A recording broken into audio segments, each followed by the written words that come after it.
The order came in at 0614. Not unusual. Orders at Windsor come in at all hours. You learn that in the first week.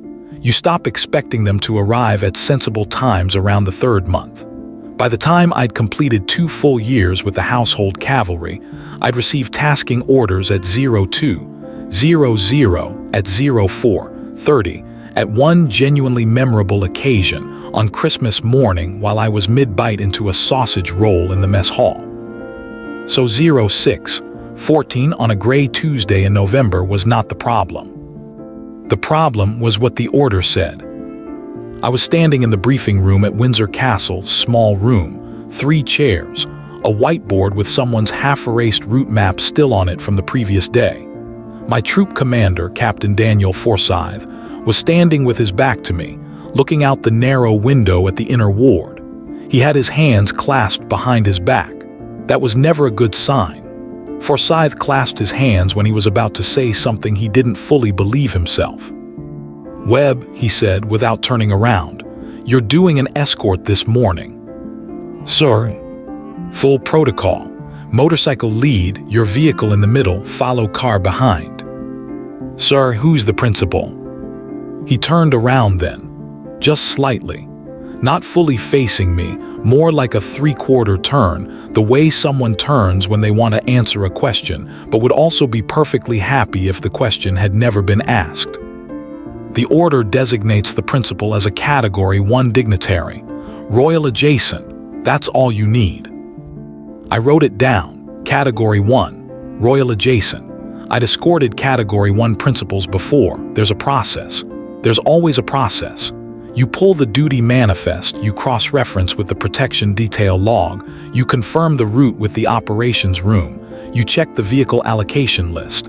It takes about 20 minutes and then you know exactly who you're moving, where they came from, where they're going, and which 3 other agencies have already been notified. I started the process at 06:19. By 06:41 I had confirmed, across 4 separate official documents, that the principal I had been tasked to escort did not exist. Not in the duty manifest. The manifest for that morning listed 7 movements. I was listed. My vehicle was listed. The motorcycle outriders were listed. The follow car was listed. The principal was not listed. There was simply a blank line where a name should have been, followed by a reference number, and when I typed the reference number into the operations log, the system returned 2 words, no record. I tried the protection detail log next. The protection detail log is maintained by a separate department entirely, different building, different chain of command, different filing system. It is, in theory, impossible for something to appear in one log and not the other if it's a legitimate tasking. I typed in the reference number. The log thought about it for a moment. Then it returned, reference not recognized. I went back to Forsyth. He was still in the briefing room, still hands clasped. I had the distinct impression he hadn't moved. "Sir," I said, "the reference number on this order returns no record in either the duty manifest or the protection log." "I know," he said. "The principal isn't listed anywhere, sir." "I know that as well, Webb." I waited. In the household cavalry, you develop a very particular relationship with waiting. You learn that silence is not always an invitation to fill. Sometimes silence is the answer, delivered in a format that gives everyone plausible deniability. I waited for approximately 15 seconds. Forsyth looked out the window again. "The order is legitimate," he said finally. "It came through the correct channel at the correct level. You have your route, you have your timings, you have your vehicle allocation." He paused. "You do not have a name because no name has been provided. And if dispatch asks me to confirm the principal's identity during the escort, sir." Forsyth turned to face me properly for the first time that morning. He had the expression of a man who had already asked himself this exact question, received an answer he found deeply unsatisfying, and had made peace with it anyway. "Tell them it's Category 1, he said. "That's sufficient." I went back to my desk. I tried one more thing, the vehicle allocation list. Every car that moves through Windsor Castle's gates on official business is logged. The log showed my motorcycle outriders. It showed my vehicle. It showed the follow car. Where the principal's vehicle should have been, the field was blank. Not deleted, not redacted, not marked classified, just blank, as if someone had built the form around an absence and decided that was close enough. I picked up my kit at 0700, checked my radio, checked my sidearm, pressed my uniform because whatever else was happening, you don't meet a Category 1 principal with a crease out of place. That much I was certain of. I walked out into the inner ward at 07:15, took my position beside my vehicle, and waited for a person the official record had confirmed 4 times over did not exist. The outriders were already in position, both of them. I knew them: Corporal James Adami on the left, Lance Corporal Pete Rourke on the right. Good riders, steady. I glanced at Adami as I walked past. He gave me the smallest possible shrug. The kind of shrug that says, I also have no idea and I have also stopped asking. That shrug, I would later think, was the most honest piece of communication I received that entire morning. We stood. We waited. The inner ward was quiet, just the sound of the wind moving through the castle grounds and the distant mechanical hum of the gate mechanism on standby. The gray November sky sat low and flat over the round tower. Somewhere inside the castle, behind warm walls and thick curtains, the business of the institution was continuing as it always did, steady, ancient, unhurried by the confusion of one corporal with a blank form and an unanswered reference number. At 07:23, a car came through the inner gate. It was a Jaguar XJ, dark navy. No plates I recognized from the official vehicle pool, though I knew that pool thoroughly. The car moved slowly, deliberately, the way cars move when the person inside them has never once in their life needed to rush. It stopped precisely where it should have stopped, not approximately, not close enough. Precisely, the rear door aligned exactly with the position I was standing in, which is not an accident when it happens. That's a driver who has done this before, many times, in many places, with many guards who were probably just as confused as I was. I stepped forward, I opened the door. The person who stepped out was, and I want to be careful here, because I was a soldier giving a factual account, and factual accounts require precision, unmistakably significant. I don't mean that in a vague way. I mean it in the specific, trained, professional way that 2 years of Royal Protection work teaches you. There is a quality that certain people carry, not arrogance, not performance, something quieter than both of those things, a settledness, an assumption of order that is so deeply embedded it doesn't need to announce itself. This person had that quality completely. They were dressed in a long coat, dark, well-cut. No insignia, no obvious indicators of rank or title. A scarf, gloves. They looked, to the untrained eye, like a very well-dressed person on a cold morning. To my eye, and I had spent 2 years developing exactly this kind of eye, they looked like someone for whom the word protocol was not a procedure but a native language. I saluted, full, correct, unhesitating. They acknowledged it, a slight inclination of the head, not dismissive, precise. The acknowledgement of someone who receives salutes regularly and considers it neither flattering nor burdensome, simply a thing that happens, like weather. "Corporal," they said. "Good morning," I said. "I'll be leading your escort today. We have a 3-vehicle formation. Journey time is approximately 40 minutes depending on traffic through the town." They nodded, good. That was all. No name offered, no pleasantries, no questions about the route. They moved toward my vehicle, the middle car, with the certainty of someone who already knew that was where they'd be sitting. I opened the rear door. They got in. I closed it. I walked to the front of the convoy, got in my vehicle, and picked up my radio. 0, this is Whiskey 2. Principal is aboard, ready to move on your mark. There was a pause, longer than usual. Whiskey 2, this is 0. Can you confirm Principal's identity? I thought of Forsyth. I thought of the blank form. I thought of the 4 separate official systems that had returned no record. 0 principal is Category 1, confirmed Category 1, ready to move. Another pause, shorter this time. Roger Whiskey 2, move when ready. The gates opened. Adami rolled forward on the left, Rourke on the right. I pulled out behind them. The follow car came up smoothly behind me. The convoy moved out of Windsor Castle at 07:31 into the gray morning, carrying a person that the official record had assured me 4 times was not there. We turned onto the main road. The town was just beginning to wake up. A few early commuters, a delivery van, the lights of a bakery on the corner throwing warm yellow onto the wet pavement. The outriders had already moved ahead to hold the first junction. A small cluster of people on the pavement stopped and watched us pass. One of them took out their phone. People always take out their phones. You stop noticing after a while, except today I found myself wondering what they thought they were seeing, because they were seeing something. The convoy was real. The motorcycles were real. The vehicles were real. The saluting and the gate opening and the precise door alignment had all been real. The paperwork was the only thing that disagreed. We were 4 minutes out of Windsor, moving steadily on the A308, when dispatch came back on. Whiskey 2-0. We're showing your movement on the board, but we can't locate the authorization reference. Can you reconfirm? I read out the reference number, exactly as it appeared on my order.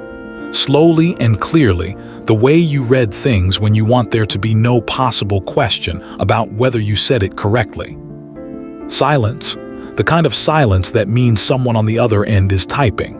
Then, Whiskey 2, that reference is not showing on our system. Can you confirm the source of your tasking order? Tasking order was issued through the Castle Operations Room, 0. Signed off by Captain Forsyth. Stand by. I stood by, or rather I drove. The convoy was maintaining good pace. Adami and Rourke were holding the junctions cleanly ahead, traffic pulling over, lights held, the whole machine working exactly as it should. From the outside, this was a textbook escort. From the inside, I was having a conversation with a dispatch operator who was gently but persistently suggesting that none of this was happening.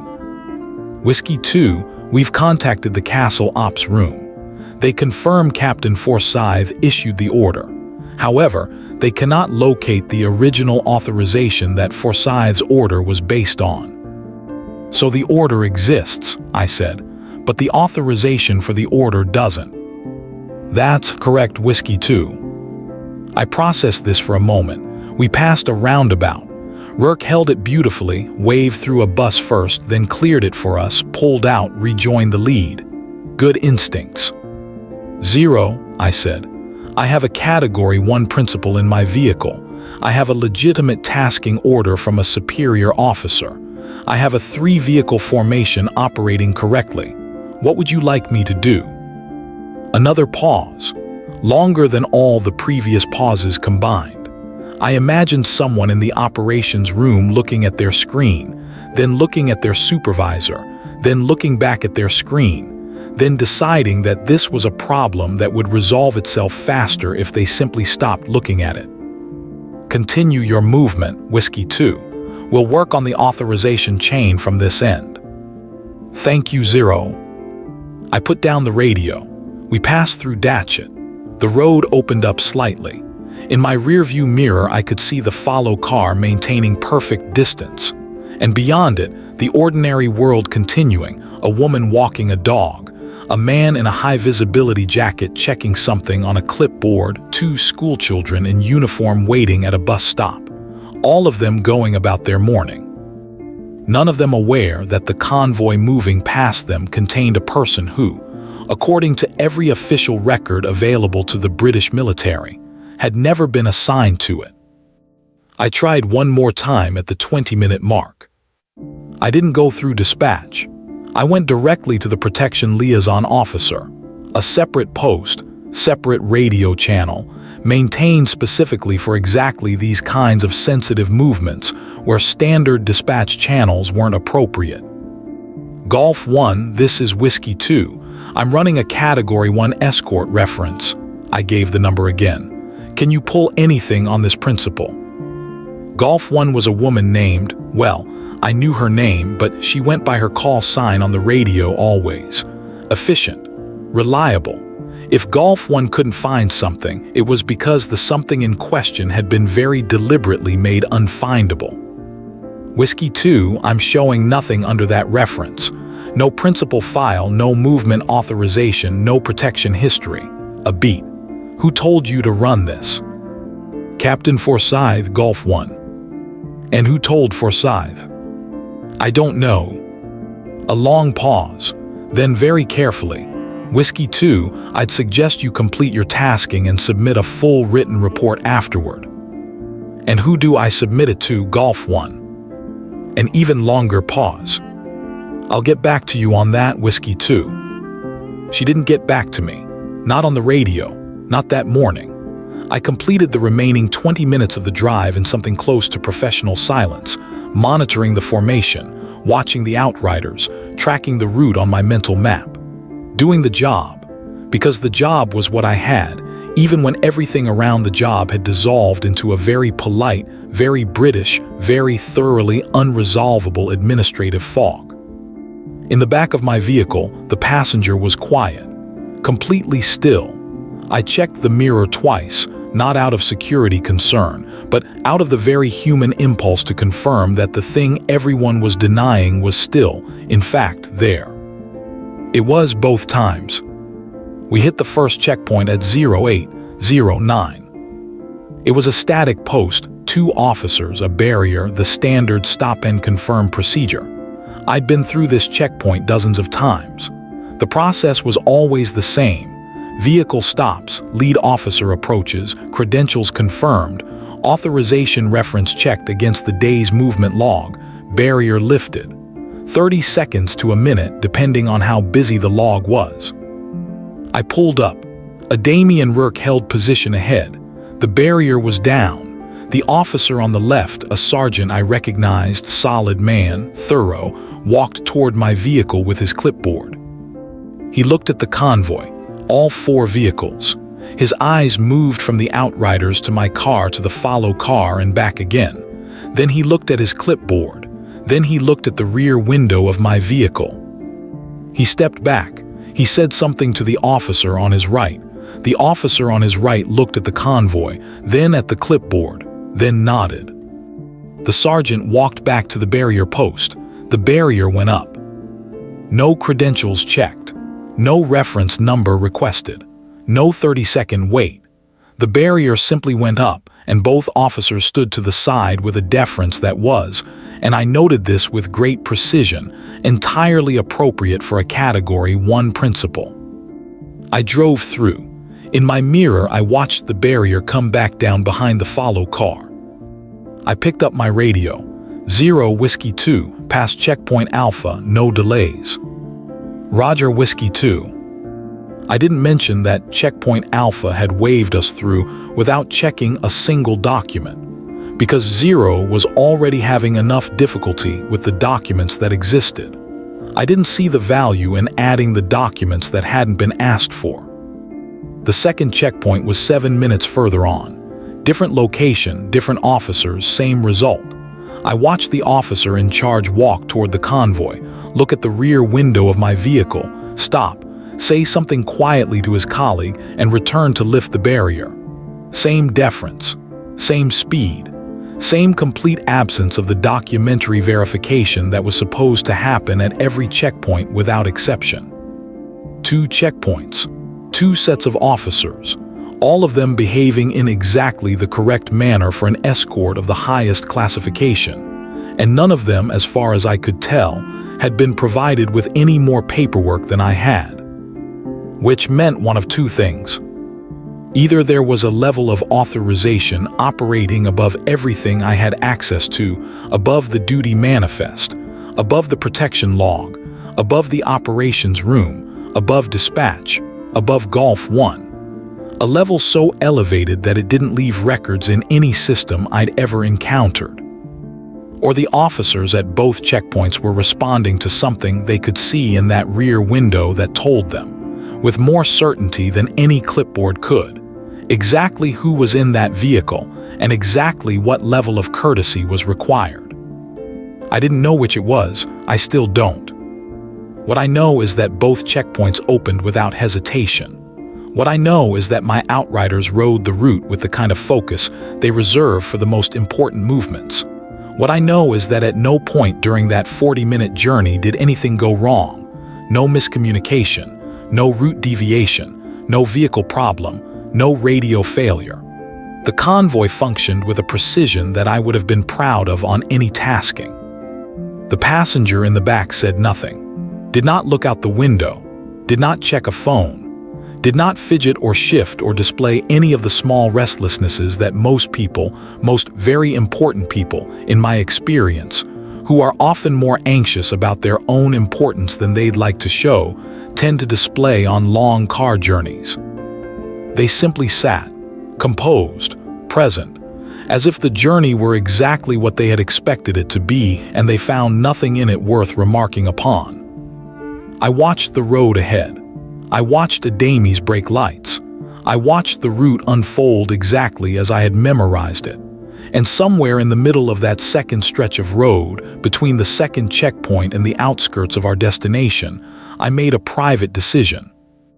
Whatever this was, whatever arrangement existed above the level of the paperwork, whatever understanding had moved through the right channels in the right way and produced this convoy on this gray Tuesday morning, it was not my job to untangle it.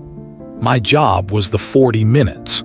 My job was the 3-vehicle formation and the 2 outriders and the barriers coming up at the right moment. My job was to deliver the passenger where the order said to deliver them. And that I was going to do correctly. I always did it correctly. That part, at least, was never in question. We reached the destination at 08:34. I won't name it. Not because I was told not to, I was never told anything officially about any part of this, but because nomming it would narrow the thing down in a way that feels wrong. What I'll say is that it was a building that looked, from the outside, entirely unremarkable. A gate, a driveway, mature trees on both sides, the kind of property that announces nothing about itself because it doesn't need to. The gate was already open when we arrived. Of course it was. Adami peeled off left at the gate entrance, his job done. Rourke peeled off right, his job done. The follow car slowed and held position just inside the gate. I pulled the convoy forward, up the short driveway, and stopped in the turning circle in front of the main entrance exactly the way I had stopped in the inner ward at Windsor 2 hours earlier. Rear door aligned, engine off, hand on the door handle. I got out, I walked around the vehicle. I opened the rear door. The passenger stepped out.